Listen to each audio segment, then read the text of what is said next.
Хадж является одним из столпов ислама, и это путешествие – самое важное событие в жизни каждого мусульманина. Исповедание ислама человеком, который в состоянии проделать путь к дому Аллаха, не будет по-настоящему полным до тех пор, пока он не совершит хадж. Однако милость Аллаха заключается в том, что человек обязан совершить хадж только один раз в жизни. Хадж должен совершаться с искренним намерением только ради Аллаха, а не на показ или ради славы. Ибо Всевышний Аллах в хадисе Кудси сказал: «Мне нет нужды иметь соучастников, и если кто совершит деяние ради кого-то еще помимо меня, то я отвергну его и его деяние». Кроме того, хадж следует совершать так, как это делал посланник Аллаха, да благословит его Аллах и приветствует.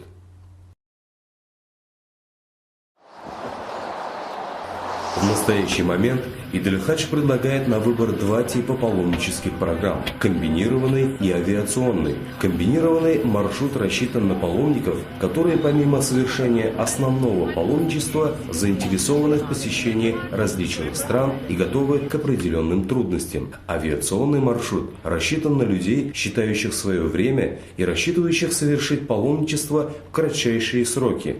Помимо этого, данный маршрут выбирают люди преклонного возраста, основной целью которых является наиболее быстрое и комфортное достижение Саудовской Аравии.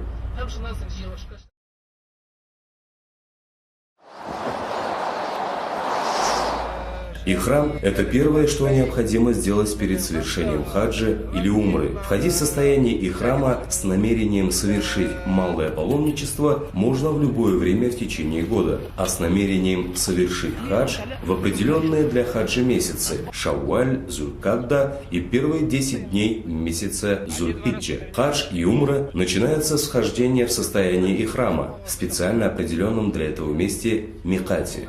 Когда паломник прибывает в микат по суше, первым делом он должен совершить полное омовение гусль и умаститься благовониями, если есть такая возможность.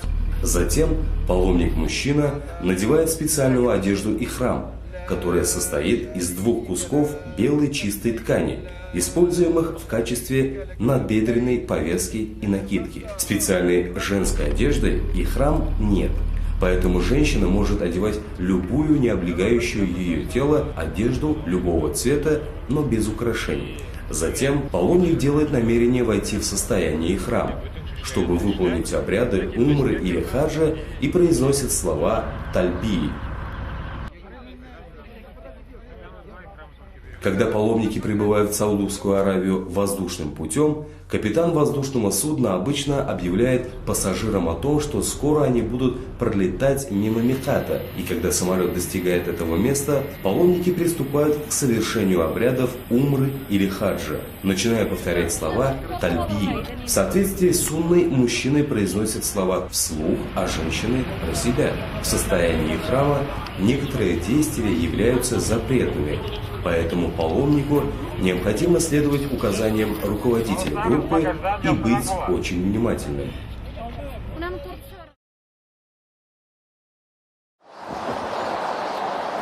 В зависимости от сочетания с умрой, обряды хаджа бывают трех видов, и каждый паломник должен выбрать для себя один из трех видов хаджа. Многие паломники выбирают хадж тамату, он состоит из умры и хаджа. После вхождения в состояние ихрам и по прибытии в Мекку паломник отправляется в заповедную мечеть Аль-Харам, к священной Каабе, чтобы выполнить обряды малого хаджа. Войдя в мечеть Аль-Харам, паломник 7 раз обходит Каабу, выполняет обряд саи между холмами Сафа и Марва. После подстригания волос паломник выходит из состояния храма и тем самым завершает обряды умры.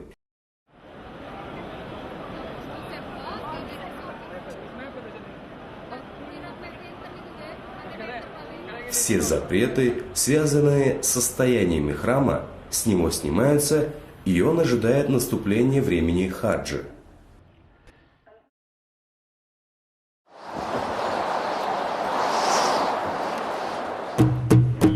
В Все обряды совершаются на территории Мекки. В сезон хаджа обычно в городе плюс 40-45 градусов, но мечети, здания, отели, дома паломников оснащены вентиляционными системами или кондиционером. В зависимости от выбранной программы, межрегиональный паломнический центр Идл-Хадж предлагает 4 категории зданий, которые различаются между собой по удаленности от мечети Аль-Харам, по степени комфортности и условиям проживания. При этом все категории зданий, безусловно, соответствуют стандартам проживания паломников Министерства по хаджу Саудовской Аравии. При определенной отдаленности отеля от мечети Аль-Харам Идл-Хадж предлагает своим паломникам автобусы на 5 обязательных молитв.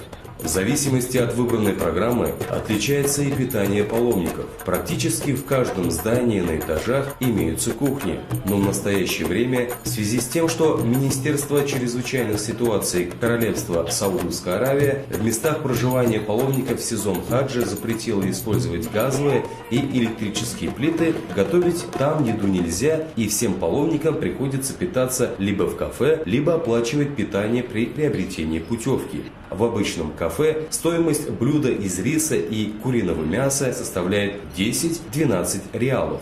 Желающие питаться в дорогих ресторанах могут воспользоваться шведским столом в гостинице «Хилтон» или гостиницах подобного уровня. Вход на одного человека стоит от 85 до 120 реалов. Валютой королевства является саудовский реал. Российские рубли в Саудовской Аравии для оплаты не принимаются. Нужно везти с собой доллары или евро. Саудовская Аравия – это страна, где жизнь подчинена законам шариата. В этой связи поведение, одежда, передвижение внутри страны строго регламентированы. Запрещено фотографирование правительственных зданий, военных объектов, мечетей и других. Посещать мечети, магазины, рынки, конечно, лучше в компании нескольких человек. Желательно, чтобы кто-нибудь владел арабским языком. В любом случае, о каждом своем шаге необходимо предупредить руководителя группы. Идл-Хадж тесно сотрудничает с Министерством здравоохранения Республики Татарстан.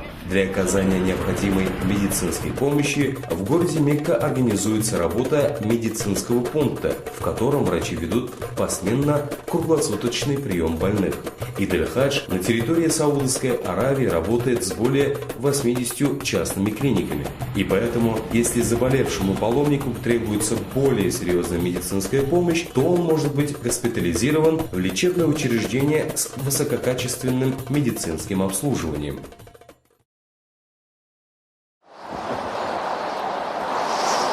В зависимости от выбранной программы до дней хаджа организовываются экскурсии по историческим местам Мекки. Паломники посещают гору Саур, где пророк Мухаммад вместе со своим сподвижником Абу Бакром скрывался от язычников.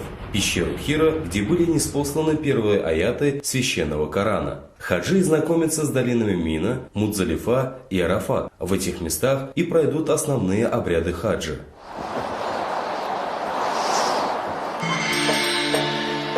Обряды хаджа начинаются в 8-й день месяца Зуль-Хиджи. В этот день паломники совершают полное омовение, наносят благовония и затем надевают ихрам с намерением выполнить обряды хаджа. После этого все паломники отправляются в долину Мина. Во время хаджа там разворачивается огромный палаточный лагерь. И весь лагерь похож скорее на город с развитой инфраструктурой и разбит на сектора по странам или регионам мира. Также на территории палаточного городка есть несколько мечетей, медпункты, в каждом секторе имеются душевые, туалеты, работают торговые палатки, где любой желающий может приобрести еду, напитки, предметы первой необходимости, средства личной гигиены.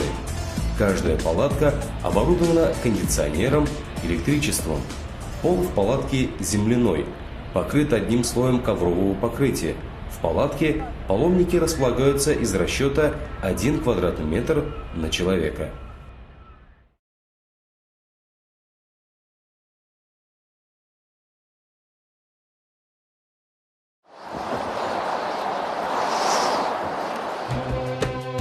Пребывание в долине Арафат является основным обрядом хаджа. Утром 9-го дня месяца Зуль-Хиджи паломники из Мины на автобусах прибывают в Арафат и остаются здесь до захода солнца этого же дня, читают молитвы. В Арафате паломники располагаются в палаточном лагере, несколько меньшем по размерам, чем в Мина. Полноценные спальные места в палатках Арафата не предусмотрены. Это обусловлено тем, что паломники находятся здесь всего один световой день. В палатках на Арафате земляной пол также устлан одним слоем ковровой дорожки. Нахождение в долине Арафат является одним из столпов хаджа, без которого он считается недействительным. Пророк, да благословит его Аллах и приветствует, сказал: «Хадж – это стояние на Арафате». По преданию, здесь встретились Адам и Ева после того, как были изгнаны из рая. Именно здесь наш пророк Мухаммад произнес свою последнюю проповедь.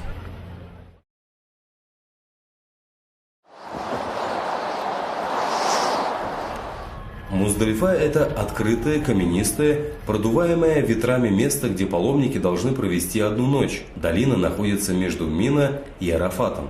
Паломники прибывают в Муздалифу централизованными группами и располагаются в долине в заранее обозначенных для них секторах. Стоит отметить, что в отличие от Мина и Арафат в долине Муздалифа палаток нет, и паломники спят на земле под открытым небом. Согласно Сунне, эту ночь паломникам следует отдохнуть, так как утром их ожидают такие обряды хаджи, как бросание камней, таваф и салы. Именно в Муздалифе многие паломники заранее собирают камешки.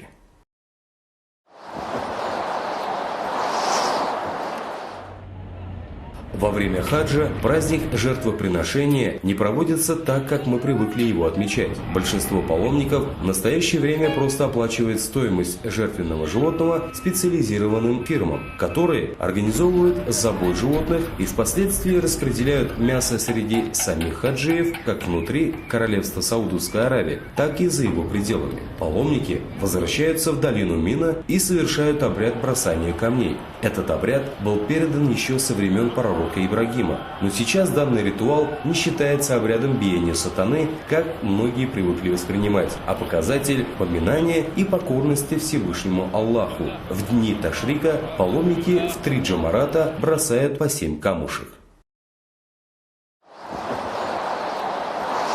После бросания камешков паломник, взбривая волосы, частично выходит из храма и до завершения дней Ташрика возвращается в Мекку, чтобы совершить обязательный обход Каабы. После тавафа паломник совершает уже знакомые для него обряды: намаз за макамом Ибрахима, питье замзама, легкий бег между холмами Сафа и Марва. После завершения обязательного тавафа паломник полностью выходит из состояния храма.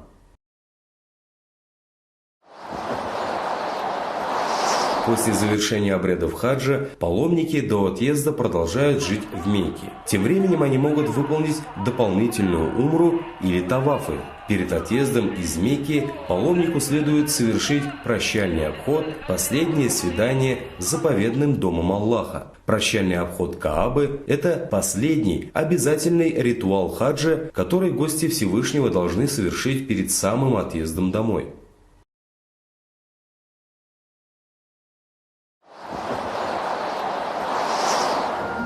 Город Медину не зря называют лучезарный. Здесь все напоминает о пророке Мухаммаде, да благословит его Аллах и приветствует. В зависимости от выбранной программы, паломники посещают все исторические места Медины. Это первая мечеть в исламе Куба, храм двух Кибл Киблатейн, кладбище Бакых и самая главная святыня Медины – мечеть Ан-Набави.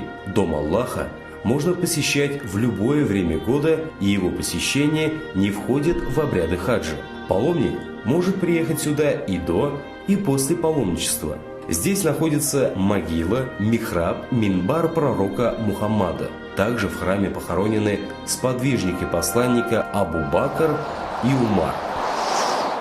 Хадж – самое важное событие в жизни каждого мусульманина, а принятое Всевышним паломничество – это ключ в рай. Данный ролик сделан специально для хаджиев межрегионального паломнического центра Идель Хадж. Пусть Всевышний примет ваш хадж.